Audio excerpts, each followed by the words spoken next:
കൃഷ്ണ ഗുരുവായൂരപ്പ ശരണം.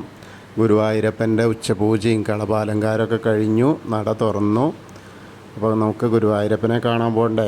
ഗുരുവായൂരപ്പൻ്റെ ചതുർബാഹുവായ വിഗ്രഹത്തിൽ, ആ ദേവകൾ പൂജിതമായ വിഗ്രഹത്തിൽ ഇന്നിപ്പോൾ ഏത് രൂപത്തിലാണ് കളഭാലങ്കാരത്തിലൂടെ ഭഗവാൻ ഭക്തർക്ക് ദൃശ്യമാകുന്നത് അറിയില്ല.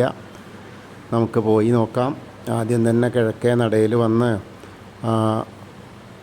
മഞ്ജുളാലിനെ ഒന്ന് പ്രദക്ഷിണം ചെയ്യുക. മഞ്ജുള വാരസ്യാരുടെ സ്മരണ നിലനിർത്തുന്ന ആ മഞ്ജുളാലിനെ ഒന്ന് പ്രദക്ഷിണം ചെയ്യുമ്പോൾ ആ വെങ്കല ഗരുഡ ശില്പവും, അതായത് ഭഗവാന്റെ ഏറ്റവും പ്രധാന വാഹനമായ ഗരുഡനും, അതേപോലെ ഏറ്റവും വലിയ ചങ്ങാതിയായ ആ കുചേലനും ഒക്കെ കാണാം. അതൊക്കെ കണ്ട് അങ്ങനെ നമ്മൾ അത്തിമര ഗണപതി ക്ഷേത്രത്തിൽ വരിക. സ്വയംഭൂവായ അത്തിമര ഗണപതിയിൽ വന്ന് കണ്ട് തൊഴുത് നമുക്കങ്ങനെ നേരെ ഗോപുരവാതിൽ കടന്ന് അകത്തേക്ക് വരാം. അങ്ങനെ അകത്തേക്ക് വരുമ്പോൾ കൊടിമരവും അതേപോലെ വലിയ ബലിക്കല്ലും ഗജരാജൻ കേശവൻ്റെ 2 കൊമ്പുകൾ സ്വർണം കെട്ടിച്ചത്, അതിൻ്റെ നടുക്കുള്ള ലക്ഷ്മി ദേവീനെയൊക്കെ കണ്ട് തൊഴുത് നമ്മൾ വാതിൽപ്പടി കയറുക. വാതിൽപ്പടി കയറുമ്പോൾ ഇടതുവശത്ത് മേൽപ്പത്തൂരിൻ്റെ പീഠവും അതേപോലെ വലിയ വിളക്ക്, കിടാവിളക്കും, വലതുവശത്തെ ആദ്യത്തെ തൂണൊക്കെ നോക്കി തൊഴുത് നമ്മൾ ഭഗവാന്റെ ശ്രീലകത്തേക്ക് ഇങ്ങനെ നോക്കുകയാണ്. ശ്രീലകത്തേക്ക് ഇങ്ങനെ നോക്കുമ്പോൾ ആ ചതുർബാഹുവായ വിഗ്രഹത്തിൽ ഇന്ന് ചെറിയ ഉണ്ണിയാണ്. ഉണ്ണിയുടെ കാൽപാദങ്ങൾ കാണാണ്ട് കാൽത്തളകൾ അണിഞ്ഞിട്ടുണ്ട്. അങ്ങനെ പട്ടുകോണ കൊടുത്തിട്ടുണ്ട്. അരമണി കിങ്ങിണിയൊക്കെ ചാർത്തിയിട്ടുണ്ട്. അരമണി ഇങ്ങനെ ആ കുമ്പയോട് ഇങ്ങനെ ചേർന്ന് കിടക്കണു. അങ്ങനെ മുകളിലേക്ക് ഇങ്ങനെ നോക്കിയാൽ ഒരു മുല്ലമൊട്ട് മാല, ഒരു വളയം പോലത്തെ മാല, ഒരു പതക്കം പോലത്തെ മാല, അതേപോലെ കൈവളകൾ കാണാണ്ട് തോൾവളകൾ അണിഞ്ഞിട്ടുണ്ട്. വലത്തെ കയ്യിൽ വെണ്ണൂറിലാണ്, ഇടത്തെ കയ്യിലൊരു പൊന്നോടക്കുഴലും പിടിച്ചിട്ടുണ്ട്. അപ്പോൾ തനിക്ക് ഏറ്റവും ഇഷ്ടപ്പെട്ട 2 കാര്യവും കയ്യിൽ കിട്ടിയിട്ടുണ്ട്. അപ്പോൾ അന്ന് നല്ല സന്തോഷത്തിലാണ്. അങ്ങനെ മുകളിൽ നോക്കിയാലോ മുഖത്തേക്ക് നോക്കിയാലോ അതേ പുഞ്ചിരി, എല്ലാം കിട്ടിയില്ലേ, ആ ഒരു സന്തോഷത്തിലാണ്. ആ പുഞ്ചിരിയുണ്ട്. യശോദാമ്മ കൊടുത്ത ആ വെണ്ണൂറിലെ ആ ഓടക്കുഴലൊക്കെ ഇങ്ങനെ നോക്കിയിട്ട് നമ്മളെ നോക്കി നിൽക്കുക. ആരൊക്കെ വേണ്ടിച്ച തരാം, ആരൊക്കെ അനുഗ്രഹം വേണ്ടതെന്ന്, അല്ലെങ്കിൽ ആരൊക്കെ എനിക്ക് കൊടന്ന് തരണതെന്നൊക്കെ നോക്കിയിട്ട് ആ ശ്രീലകത്ത് ഇങ്ങനെ നിൽക്കുകയാണ് പൊന്നുണ്ണിക്കണ്ണൻ. അങ്ങനെ തിരുനെറ്റിയിലൊരു ഗോപീതിലകം വെച്ചിട്ടുണ്ട്. അതേപോലെ പീലിത്തിരുമുടി കെട്ടിയിട്ടുണ്ട്. പൊന്നിൻ്റെ കിരീടം ചാർത്തിയിട്ടുണ്ട്. തിരുമുടിമാല 2 തിരുമുടിമാല, തെച്ചിയും തുളസിയും പിന്നെ വെളുത്ത പൂവായിട്ടുള്ളത്. പിന്നെ അതേപോലെ ഉണ്ടമാലയുണ്ട്. ഉണ്ടമാലയും 2 ഉണ്ട്. തെച്ചി, തുളസി, വെളുത്ത പൂവായിട്ടുള്ള അതേപോലെ തന്നെ. പിന്നെ മുകളിൽ വിധാനമായിട്ട് 4-5 ഉണ്ടമാലകൾ, അത് തുളസിമാലകളാണ്, ഒരു താമരമാലയും. അപ്പോൾ നമ്മളെല്ലാവരും ഇപ്പോൾ ഭഗവാന്റെ ശ്രീലകത്തേക്ക് നോക്കിയിട്ട് സോപാനപ്പടിയിൽ നിൽക്കുകയാണെന്ന് ഞങ്ങളുടെ മനസ്സുകൊണ്ട് വിചാരിച്ചോളൂ. ആ മനസ്സ് ആ സോപാനപ്പടിയിൽ നിന്ന് ഭഗവാനെ ദർശിക്കുകയാണ്. അപ്പോൾ കാണുന്ന ആ ഉണ്ണിയുടെ രൂപമാണിത്. അപ്പോൾ എല്ലാവരും നന്നായിട്ട് ആ ഉണ്ണീനെ പ്രാർത്ഥിച്ചോളൂ. അപ്പോൾ ആ ഗുരുവായൂരപ്പൻ്റെ അനുഗ്രഹം നമ്മളിലേക്ക് എത്തും. അത് കഴിഞ്ഞാൽ നമ്മൾ നേരെ അഗ്നികോണിലുള്ള ബലിക്കല്ല് നോക്കി തൊഴാം. പിന്നീട്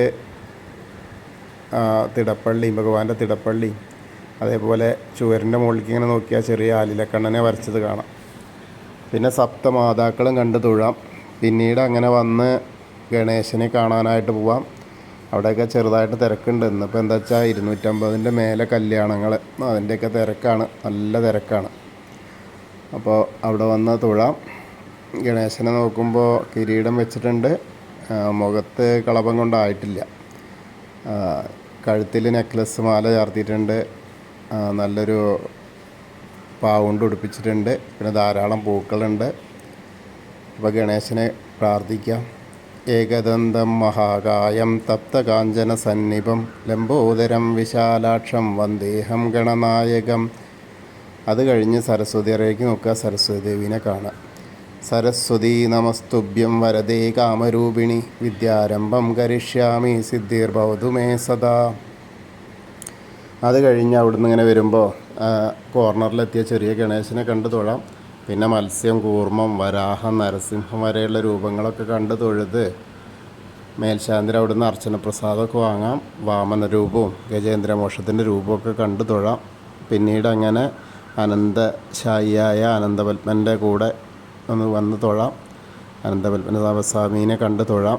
അപ്പോൾ നേരെ നോക്കുമ്പോൾ താമരമാലകൾ ചാർത്തിയിട്ടുണ്ട്. വിഷ്ണുവിനൊരു മാല വേറെ വെച്ചിട്ടുണ്ട് വട്ടത്തിൽ. പിന്നെ ബ്രഹ്മാവിൻ്റെ അവിടെ ഉണ്ട്. അങ്ങനെ നല്ല രസമായിട്ടുണ്ട്.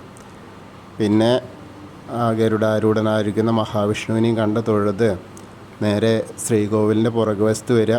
സാഷ്ടാംഗം നമസ്കരിക്കുക. നമസ്കരിച്ച് മുകളിലേക്ക് നോക്കിയാൽ നമ്മളെ അനുഗ്രഹിച്ചുകൊണ്ടിരിക്കുന്ന ഉഗ്രരൂപിയായ നരസിംഹസ്വാമിയെ കാണാം.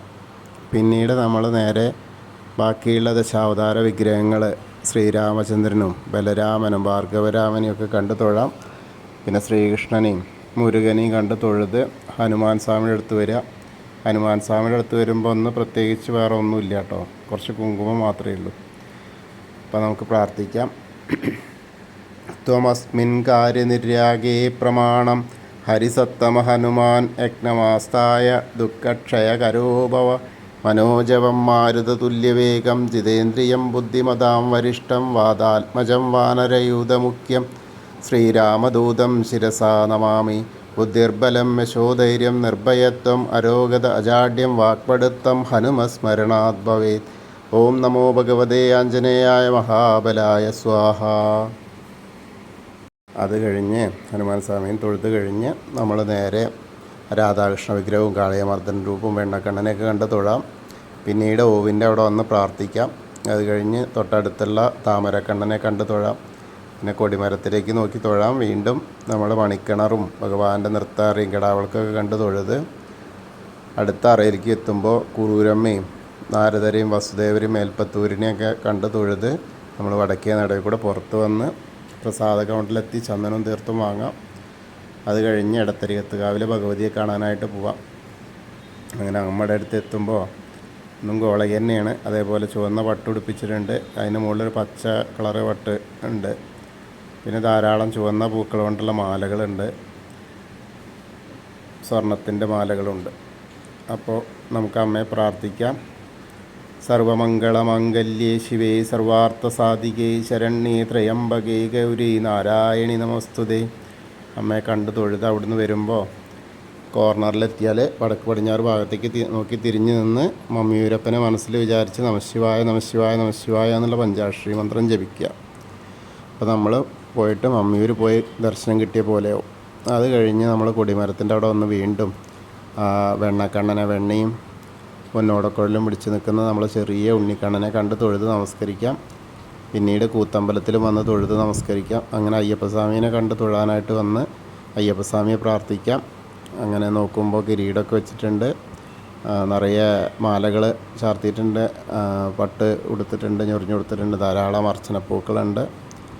ഭൂതനാഥ സദാനന്ദ സർവഭൂതദയാപര രക്ഷ രക്ഷ മഹാബാഹു ശാസ്തേ സ്തുഭ്യം നമോ നമ. അത് കഴിഞ്ഞ് അവിടുന്ന് വരുമ്പോൾ പടിഞ്ഞാറ നടയിൽ വന്നിട്ട് ദീപസ്തംഭത്തിൻ്റെ മുകളിലുള്ള വേണുഗോപാലിനെയും കൊടിമരത്തിൻ്റെ മുകളിലുള്ള ഗരുഡധ്വജനെയും കണ്ട് തൊഴുത് പുറത്തേക്ക് വന്ന് നേരെ രുദ്രതീർത്ഥ കുളത്തെ പ്രദക്ഷിണം ചെയ്യുക. പ്രദക്ഷിണം ചെയ്യുമ്പോൾ ആ നടുക്കുള്ള കാളിയമർദ്ദന രൂപിയെ കണ്ട് തൊഴാം. പിന്നീട് അങ്ങനെ അന്നലക്ഷ്മി ഹാളിന് അതിലേ പോയി കഴിഞ്ഞാൽ നാരായണാലയം കാണാം. നാരായണാലയത്തിലേക്ക് കയറുമ്പോൾ ഇടതുവശത്തുള്ള ചില്ലിട്ട അതിൽ വിളക്ക് കാണാം. അതേപോലെ പൂന്താനം തിരുമേനി പൂജിച്ചിരുന്ന ഉണ്ണിക്കണ്ണൻ്റെ ചെറിയ വിഗ്രഹം കാണാം. അത് കണ്ട് തൊഴുത് നമ്മൾ വീണ്ടും ഭഗവതി നടയിലും കിഴക്കേ നടയിലും വന്ന് തൊഴുത് തെക്കേ നടയിലേക്ക് വന്ന് കൂവളത്തെ പ്രദക്ഷിണം ചെയ്യുക. പ്രദക്ഷിണം ചെയ്യുമ്പോൾ മഹാദേവനെയും പാർവതീദേവിനെയും മനസ്സിൽ വിചാരിക്കുക. അപ്പോൾ നമ്മൾ ഇന്നത്തെയും ഗുരുവായൂരപ്പൻ്റെ ഉച്ചപൂജയും കളഭാലങ്കാരമൊക്കെ കണ്ടു തൊഴുതു. എല്ലാവർക്കും ഗുരുവായൂരപ്പൻ്റെ അനുഗ്രഹം ലഭിക്കും. കൃഷ്ണായ വാസുദേവായ ഹരയേ പരമാത്മനെ പ്രണതക്ലേശനാശായ ഗോവിന്ദായ നമോ നമ. ഹരേ കൃഷ്ണ. ഗുരുവായൂരപ്പാ ശരണം.